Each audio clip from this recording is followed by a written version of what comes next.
जय हो जय हो जय। डॉक्टर साहब डॉक्टर साहब डॉक्टर साहब जय श्री राधे जय श्री राधे जय श्री जय श्री राधे जय श्री। बस बस दूर दूर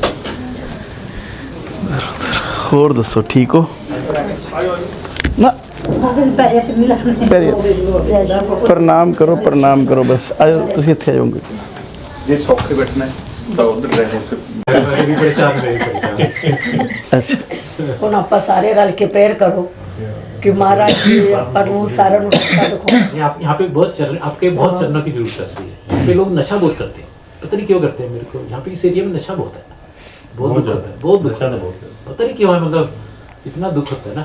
अच्छे अच्छे घर के लोग मैंने दोस्त साहब मैं एक काम तो कर सकता हूँ, आपके शब्दों को काटूंगा नहीं। कभी 2 या 3 दिन का प्रोग्राम रखिए, जैसे किसी वायरस के आने से तो एंटीबायोटिक काम करती है, उसी प्रकार इस कोर्स को हम लेंगे कि हमारे भीतर प्रॉब्लम्स पैदा कहाँ से हुई, उसका समाधान क्या है, कारण क्या है, निवारण क्या है। आज भी हमारी अच्छी चर्चा हुई वहाँ पर। हम ढूंढ रहे हैं भगवान को। डॉक्टर साहब यही बात है? हाँ जी, यही बात है। हाँ जी। अगर हम चिंतन करें तो भगवान तो हर कण क्षण में है। जो हर कण क्षण में है उसे तो ढूंढने की ज़रूरत नहीं है,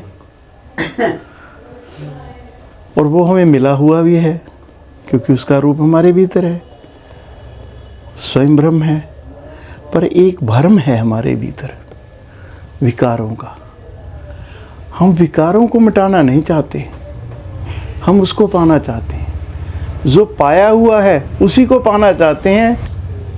अगर हम विकारों को मिटाने का प्रयास करें तो वो हमें नज़र आ जाए। जैसे आईना देखना हो, उसके आगे पर्दा है, इतनी सी बात है और कुछ भी नहीं है। डॉक्टर साहब और है कुछ? सिर्फ विकारों का पर्दा है। साडे घरां च लड़ाई ते दवाई भरपूर मात्रा च है। उसके पीछे दे अनेकां कारण हो सकते हैं, पर शरीर अगर विचार करके देखिए चलदा काहदे नाल है? भोजन नाल। जैसा खाओ अन्न वैसा बने मन। अन्न दे विच अज किन्नी प्रभाव आ गया जहर दा, मिलावट दा, ते उस मिलावट दे कारण असीं जहर खा रहे हैं, जहर बना रहे हैं, ते जहर ही मनां च पैदा हो रहा, ते जहर ही उगल रहे हैं। आही कुछ हो रहा है ना जी। अगर चिंतन करिए तो ये जहर 5% या 10% है, इस तो ज़्यादा नहीं है। पर वो जड़ा इंडिया मजबूत कर रहा है कि साडा जीवन बिल्कुल दूषित हो रहा है। तो इसे गल का विचार करिए कि जो सानू प्रमाण दिते है परम पिता परमात्मा ने, मैया मीरा ने तो 100% जहर पीता सी, उसका कोई शक नहीं सी। शक भी दूर किया गया कि जहर च कोई कमी तो नहीं सी, पर वो जहर ने काम किया नहीं किया, क्योंकि वो जहर नू प्रसाद मन्निया।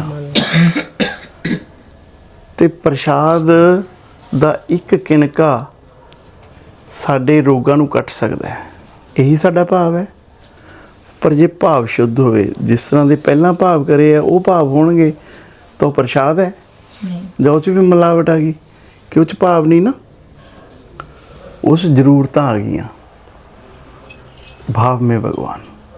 ठीक है, तो असी प्रसाद तो हुण इसदा असी जो सानू ठाकुर जी ने पकड़ाया कि पवित्र आत्मा परम पिता परमात्मा के लिए भोग बना रही है। पहली लाइन याद आ गई? पवित्र आत्मा परम पिता परमात्मा के लिए भोग बना रही है। आत्मा नू संबोधन करया ना बहू नू, बेटी नू जा भंडारी नू नहीं करया। क्यों? क्योंकि अगर आत्मा ना होंदी तो शरीर काम नहीं कर सकता सी। तो आत्मा भोग किहदे लई बना रही है? परम पिता परमात्मा लई। तो हुण असीं भोग तो बहुत लोग घरां च बनाते ते लांदे है, अच्छी गल है, ਪਰ ਉਹਦੇ ਪਿੱਛੇ ਭਾਵ ਕੀ ਹੈ ਪੁੱਛੀਏ ਕਿਸੇ ਨੂੰ ਤਾਂ ਜੀ ਉਹਨਾਂ ਦਾ ਉਹਨਾਂ ਨੂੰ ਅਰਪਣ ਕਰਨਾ ਹੈ। ਬਹੁਤ ਵਧੀਆ ਗੱਲ ਹੈ, ਉਹਦਾ ਹੀ ਹੈ, ਉਹੀ ਬਣਾ ਰਿਹਾ, ਉਹੀ ਖਾ ਰਿਹਾ, ਉਹੀ ਖਵਾ ਰਿਹਾ, ਕਣ 'ਚ ਵੀ ਉਹੀ ਹੈ, ਛਣ 'ਚ ਵੀ ਉਹੀ ਹੈ, ਸਭ ਕੁਝ ਠੀਕ ਹੈ, ਉੱਤਮ ਹੈ ਬਈ। ਪਰ ਭਾਵ ਕਿਵੇਂ ਆਣਗੇ? थोड़ा सा चिंतन। दूसरी लाइन, आत्मा परम पिता परमात्मा को भोग अर्पण कर रही है। आत्मा परम पिता परमात्मा को भोग अर्पण कर रही है। ਇਹਦੇ ਪਿੱਛੇ ਭਾਵ ਸਮਝਿਓ। ਬੱਚੇ ਨੂੰ ਪਾਲ ਪੋਸ ਕੇ ਮਾਤਾ ਪਿਤਾ ਨੇ ਬੜਾ ਕੀਤਾ, ਉਸ ਦੀ ਨੌਕਰੀ ਲੱਗ ਗਈ।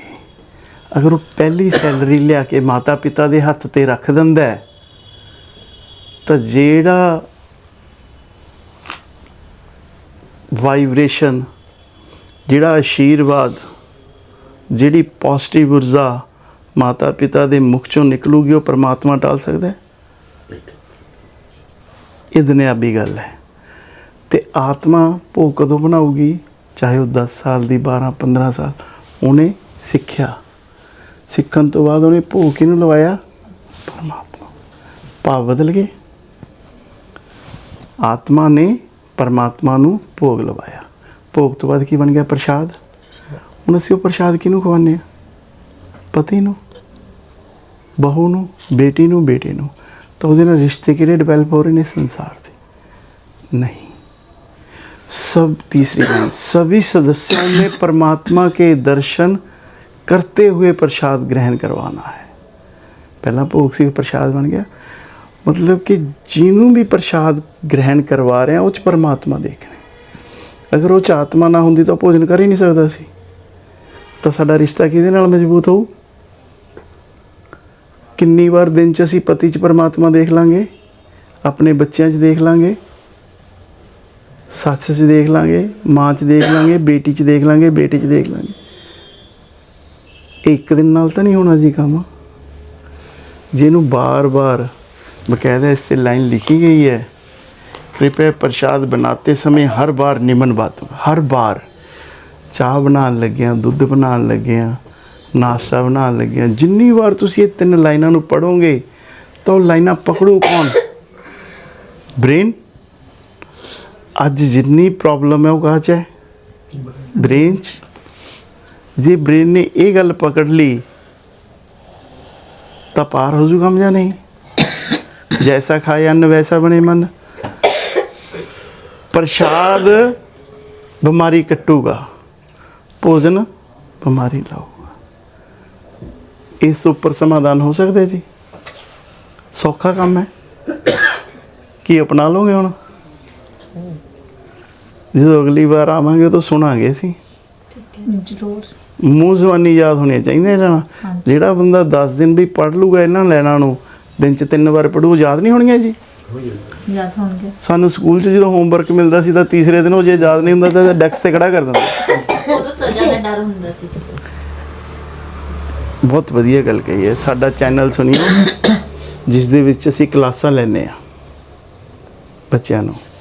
गूगल जूम ते ਉਹਦੀ एंट्री है, बकायदा टैसट ਹੁੰਦੇ है, 32 क्लासां ਦਾ कोर्स है। ਉਸ ਦੇ ਵਿੱਚ ਇਕੱਲੇ ਇਕੱਲੇ ਬੱਚੇ ਨੂੰ ਟੀਚਰ ਦਿੱਤਾ ਜਾਂਦਾ ਹੈ।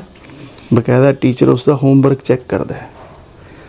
ਜੇ ਕੋਈ ਹੋਮਵਰਕ ਨਹੀਂ ਕਰਦਾ ਤਾਂ ਉਸ ਨੂੰ ਅਲਰਟ ਮੈਸੇਜ ਆਉਂਦਾ ਹੈ ਵੀ ਅਗਰ ਤੈਨੂੰ ਛੁੱਟੀ ਚਾਹੀਦੀ, ਤੇਰੇ ਘਰੇ ਪ੍ਰੋਬਲਮ ਹੈ ਤਾਂ ਤੈਨੂੰ ਛੁੱਟੀ ਲੈਣੀ ਹੈ। अगर तू अपनी मन मर्जी करनी है, क्योंकि मन तो मनता नहीं ना, अगर तू मन मर्जी करनी है तो फिर क्लास चो बाहर। फिर वो ना कोई फोन ते गल, ना उन्होंने मिलना। क्यों? क्योंकि वो सिलेंडर हो के आया साढ़े कोले, और जिहड़ा सिलेंडर हो गया उन्होंने असीं पहले ही शब्द यूज़ किया है कि ठाकुर जी जा तो मिलाई ना, जे मिलाएगा जो सिलेंडर हो गया तो भगवत प्राप्ति कराना तेरा फर्ज है। अगर वो भगत प्राप्ति नहीं करना चाहता, उसका रस्ता अपना, साडा रस्ता अपना।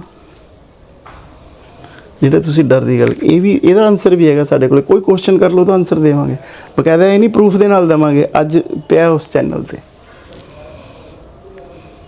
और चैनल ते इदां नहीं पिया, कल्ली कल्ली क्लास दे विच अलर्ट किया जाता है। टैसट है, 3 राउंड है, ਫਸਟ ਰਾਊਂਡ ਦੇ ਵਿੱਚ ਅਗਰ ਤੁਸੀਂ ਨਹੀਂ ਕਲੀਅਰ ਕਰਦੇ ਤਾਂ ਸੈਕੰਡ ਰਾਊਂਡ ਹੈ, ਸੈਕੰਡ ਰਾਊਂਡ 'ਚ ਕਲੀਅਰ ਨਹੀਂ ਕਰਦੇ ਥਰਡ ਰਾਊਂਡ ਹੈ, ਅਗਰ ਥਰਡ ਰਾਊਂਡ 'ਚ ਤੁਸੀਂ ਨਹੀਂ ਕਲੀਅਰ ਕਰਦੇ ਲਾਈਨ 'ਚੋਂ ਬਾਹਰ। ਡਰ ਕਿਹਦੇ ਲਈ ਪੈਦਾ ਕਰਨਾ ਹੈ? ਸੰਸਾਰਿਕ ਖੁਸ਼ੀਆਂ ਪਾਉਣ ਲਈ ਅਸੀਂ ਡਾਕਟਰ ਇੰਜੀਨੀਅਰ ਦੇ ਪਦ ਲਏ, ਬੱਚਿਆਂ ਨੂੰ ਵੀ ਪੜ੍ਹਾਇਆ, ਉਸ ਦੇ ਨਾਲ ਉਹਨਾਂ ਦੇ ਸਰੀਰ ਦਾ ਦਿਨਚਰਿਆ ਅੱਛੀ ਚੱਲੇ ਇਸੇ ਲਈ। ਪਰ ਵਿਚਾਰ ਕਰਕੇ ਦੇਖੋ ਕਿ ਅਸੀਂ ਬੱਚਿਆਂ ਨੂੰ ਪੈਸੇ ਦੀ ਮਸ਼ੀਨ ਨਹੀਂ ਬਣਾਤਾ। ਪਰਮਾਤਮਾ ਕੱਲੀ ਤਾਂ ਅਸੀਂ ਮੁੜੇ ਹੀ ਨਹੀਂ। ਅੱਜ ਜਿਹੜੇ ਸਾਡੇ ਸੰਸਕਾਰ ਖਤਮ ਹੋਏ ਨੇ ਕੋਈ ਇੱਕ ਦਿਨ 'ਚ ਤਾਂ ਨਹੀਂ ਖਤਮ ਹੋਏ, ਲੰਬੇ ਸਮੇਂ ਤੋਂ ਪ੍ਰਯਾਸ ਹੈ। ਅਸੀਂ ਵੀ ਪੈਸੇ ਦੀ ਦੌੜ 'ਚ ਤੇ ਬੱਚਿਆਂ ਨੂੰ ਵੀ ਪੈਸੇ ਦੀ ਦੌੜ 'ਚ। ਜਦੋਂ ਬੱਚਾ ਬਾਹਰ ਜਾਂਦਾ ਹੈ ਤੇ ਕੁਝ ਸਮੇਂ ਲਈ ਖੁਸ਼ੀਆਂ, ਫਿਰ ਦੁੱਖ ਹੀ ਦੁੱਖ। ਕਿਹਨੇ ਬੀਜ ਬੋਏ ਨੇ? ਕੋਈ ਬਾਹਰੋਂ ਆ ਕੇ ਨਹੀਂ ਬੋਏ ਗਏ। ਫਿਰ ਅਸੀਂ ਕਹਿ ਦਾਂਗੇ ਜੀ ਹਵਾ ਚੱਲਦੀ ਹੈ ਤਾਂ ਲੱਗਦੀ ਹੈ। ਹਵਾ ਤਾਂ ਸਾਰਿਆਂ ਲਈ ਇੱਕ ਬਰਾਬਰ ਹੀ ਹੈ। ਸਾਨੂੰ ਕੋਈ ਦੂਜੀ ਹਵਾ ਨਹੀਂ ਲੱਗਦੀ, ਇਸੇ ਧਰਤੀ ਤੇ ਲੱਗਦੀ ਹੈ। ਪਰ ਉਹਨੇ ਦੱਸਿਆ ਹੈ ਵੀ ਜਦੋਂ ਤੇਜ਼ ਹਵਾ ਚੱਲਦੀ ਹੈ ਤਾਂ ਉਦੋਂ ਕਮਰੇ 'ਚ ਆ ਜਾਓ। ਉਹਨੇ ਦੱਸਿਆ ਹੈ, ਬੁੱਧੀ ਦਿੱਤੀ ਹੈ ਸਾਨੂੰ। ਅਸੀਂ ਕਹਿੰਦੇ ਨਹੀਂ, ਜਦੋਂ ਤੇਜ਼ ਹਵਾ ਚੱਲਦੀ ਹੈ ਤਾਂ ਉਦੋਂ ਬਈ ਮੋਟਰਸਾਈਕਲ ਦੀ ਸਪੀਡ ਘਟਾਉਣ ਦੀ ਲੋੜ ਨਹੀਂ, ਉਹ ਆਪਣੇ ਆਪ ਹੀ ਵੱਧ ਜਾਂਦੀ ਹੈ, ਹੋਰ ਜਲਦੀ ਪਹੁੰਚ ਜਾਵਾਂਗੇ ਮੰਜ਼ਿਲ 'ਤੇ। ਪਰ ਇਹ ਨਹੀਂ ਪਤਾ ਕਿ ਉਸ ਤੂਫਾਨ ਦੇ ਵਿੱਚ ਅਸੀਂ ਰੋਜ਼ ਐਕਸੀਡੈਂਟ ਕਰ ਰਹੇ ਹਾਂ। ਔਰ ਫਿਰ ਉਸ ਐਕਸੀਡੈਂਟ ਦਾ ਸਰੀਰਕ ਐਕਸੀਡੈਂਟ ਹੋ ਜੇ, ਲੱਤ ਵੀ ਕੱਟ ਜੇ ਤਾਂ ਵੀ ਉਹ ਜੀਵਨ ਜੀ ਲੂਗਾ। ਪਰ ਅਸੀਂ ਤਾਂ ਇੰਨੇ ਹੈਂਡੀਕੈਪ ਹੋ ਚੁੱਕੇ ਹਾਂ ਬ੍ਰੇਨ ਕੰਨੀਓ ਕਿ ਸਾਨੂੰ ਸਾਹ ਲੈਣਾ ਵੀ ਅੱਜ ਔਖਾ ਲੱਗਦਾ ਹੈ। ਸੱਤਿਆ ਜਾਂ ਸੱਤੇ ਜੀ, ਜੇ ਅਸੀਂ ਹੁਣ ਵੀ ਆਪਣੇ ਘਰ ਦੀ ਵਾਪਸੀ ਲਈ ਪ੍ਰਯਾਸ ਨਹੀਂ ਕਰਾਂਗੇ ਤਾਂ ਮੇਰੇ ਹਿਸਾਬ ਨਾਲ ਤਾਂ ਡਾਕਟਰ ਸਾਹਿਬ ਤੁਹਾਡੀਆਂ ਗੱਲਾਂ ਸਾਰੀਆਂ ਸੱਚ। ਅਸੀਂ ਸਮੇਂ ਦੇਣ ਨੂੰ ਪੂਰਾ ਤਿਆਰ ਹਾਂ।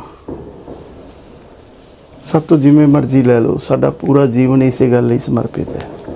ਪਹਿਲਾਂ ਅਸੀਂ ਓਪਨ ਨਹੀਂ ਹੋ ਰਹੇ ਸੀ, ਗੁਪਤ ਰੂਪ 'ਚ ਰਹਿਣਾ ਚਾਹੁੰਦੇ ਸੀ। ਹੁਣ ਉਹਨੇ ਸਾਡੀ ਡਿਊਟੀ ਲਾਈ ਹੈ।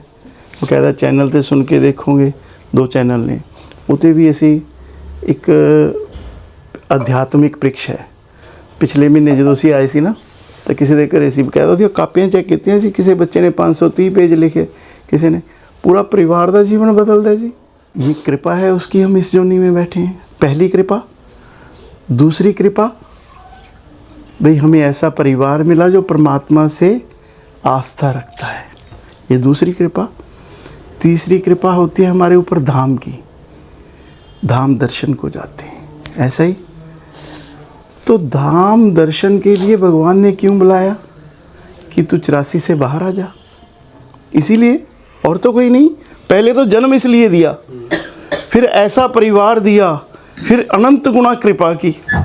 यही हम वहाँ दर्शन करने नहीं जाते, वहाँ घूमने जाते हैं। अब इसे सुनिए कैसे घूमने जाते हैं और अपराध कैसे करके आते हैं। घूमने जाते हम शिमला फॉरेन, तो हमारा माइंड सेटअप होता कि हमने वहाँ घूमना है, कुछ अच्छा कर्म करते कुछ बुरा कर्म करते तो उसका हिसाब कर लेते, ऐसा ही होता है। पर धाम में जाकर हम क्या मांगते हैं? बेटे की शादी, गाड़ी, बंगला। तो सामान कौन सा मांगा? 84 का। 84 का घूमना मांग लिया भाई। ये अपराध हुआ या नहीं? ईमानदारी से बताओ। वो आपको 84 से बाहर लेके आना चाहता है और आप 84 से में घूमने का सामान मांग रहे हो, ये अपराध है या नहीं? अपराध है जी। अपराध ऐसे ऐसे ही मत मानना महाराज जी, रिकेश जी, ऐसे मत मानना, सही गल है जी। है ना अपराध? तो हम पाना उसको चाहते हैं, और मंजिल है हमारी पूर्व दिशा, सेंटर पॉइंट पे खड़े हैं और जा रहे हैं पश्चिम दिशा की ओर। महाराज जी, माँ प्यो ਨੂੰ ਤੁਸੀਂ ਭਗਵਾਨ ਦਾ ਰੂਪ ਦਿੱਤਾ ਹੈ, हाँ जी, ਠੀਕ ਹੈ ਨਾ ਜੀ? मैंने नहीं दिता। ਭਗਵਾਨ ਨੇ ਮਾਂ ਪਿਓ ਨੂੰ ਆਪਣਾ ਰੂਪ ਦਿੱਤਾ ਹੈ। ਮਾਂ ਪਿਓ ਨੂੰ ਕੋਈ ਪਰੇਸ਼ਾਨੀ ਹੈ, हाँ जी, ਉੱਥੇ ਜਾ ਕੇ ਜੇ ਮਾਂ ਪਿਓ ਦੇ ਸਲਾਮਤੀ ਮੰਗ ਲੈਂਦੇ ਆ ਕਿ ਇਹਨੂੰ ਦੁਨੀਆਦਾਰੀ ਕਹੋਗੇ 84 ਦਾ ਚੱਕਰ ਕਹੋਗੇ? फिर हाँ बिल्कुल सही गल, इसनों भी स्पष्टीकरण करांगे। विधि दे विधान नूं कोई पलट सकदा जी? ਫਿਰ ਤਾਂ ਦੁਨੀਆਦਾਰੀ ਖਤਮ ਹੋ ਗਈ ਜੀ। जो तुसी प्रश्न करोगे मैं ਉਹਦਾ आंसर करूंगा, ਮੈਂ ਉਹੀ ਗੱਲ जो मैं प्रश्न करूंगा तुसी ਉਹਦਾ आंसर करोगे। अगर पॉइंट टू पॉइंट ਚੱਲਾਂਗੇ ਤਾਂ ਗੱਲ क्लियर होगी। मेरे कहने ਦਾ ਭਾਵ ਇਹ ਹੈ ਕਿ ਮਾਤਾ ਪਿਤਾ ਨੂੰ ਕਸ਼ਟ ਹੈ, ठीक, ਅਸੀਂ ਉਹਨਾਂ ਦੀ ਸਲਾਮਤੀ ਮੰਗੀ ਤਾਂ ਅਸੀਂ ਸ਼ੱਕ ਕਿਤੇ ਕਰਿਆ? विधि ਦੇ ਵਿਧਾਨ ਤੇ। विधि ਦਾ विधान ਕੀ ਹੈ? कर्म। गीता में भगवान कह रहे हैं जो हुआ अच्छा हुआ, जो हो रहा है अच्छा हो रहा है, जो होगा अच्छा होगा। उससे बड़ा तो हुआ नहीं जो युद्ध हुआ, गुरु को भी कटवा दिया गया, भीष्म पितामह को भी कटवा दिया गया। आप समझ रहे हैं मेरी बात को, मैं क्या कहना चाह रहा हूँ? सत्य और असत्य के लिए अगर हम माता पिता के लिए कुछ मांगते हैं तो मांगते किससे हैं? भगवान से। भगवान से। भगवान से भगवान को मांगा जा सकता है?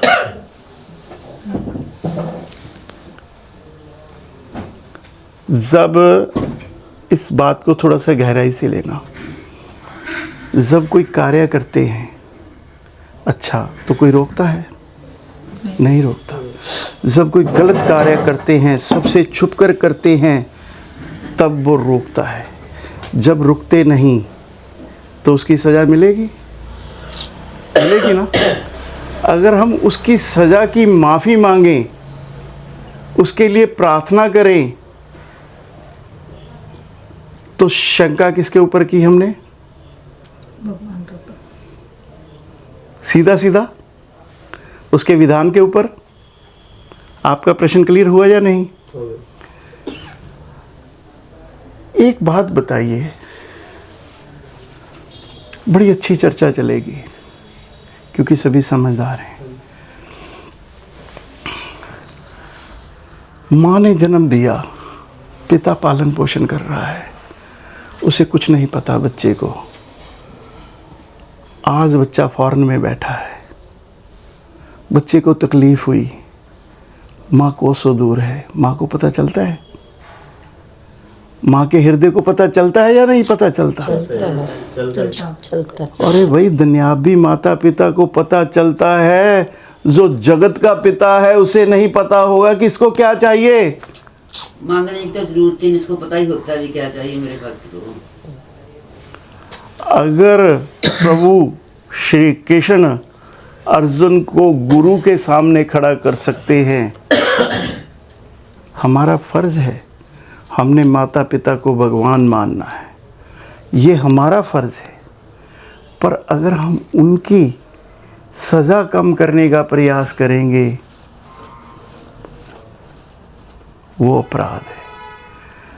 माता सीता साक्षात जगत जननी जगदम्बा धरती की कोख से जन्म ले रही है, और प्रभु श्री राम की अर्धांगिनी और जनक के यहाँ हो, विधि ही जनक के यहाँ, उसके कष्टों को काट सके तो हम माता पिता के कष्टों को काट लेंगे। प्रभु श्री राम स्वयं अपने पिता के कष्टों को काट सके। ये संकेत हमें क्या देते हैं? माता पिता परमात्मा क्यों है? क्यों है? हम सबसे पहले पूजन किसका करते हैं जी? निश्चय को। क्यों करते हैं? क्योंकि उन्होंने परिक्रमा की थी। किसकी की थी? अपने माता पिता की। इससे कोई ऊपर बड़ा प्रमाण है जी? कृष्ण जी ने नहीं अपने माता पिता का कष्ट काट सके। वो क्यों नहीं काट सके? उसका कारण था। उसका कारण था। बिना कारण कुछ हो नहीं सकता। विधि के विधान को भगवान स्वयं धरा पर आकर नहीं पलट सके, कर्मों के विधान को नहीं पलट सकते। अगर हम कर्मों के उनसे कुछ मांग रहे हैं तो वो वासना है, इच्छा है, मोह है, स्वार्थ है। सत्य है ना जी? तो फिर परमार्थ नहीं है, समर्पित नहीं है, शंका है।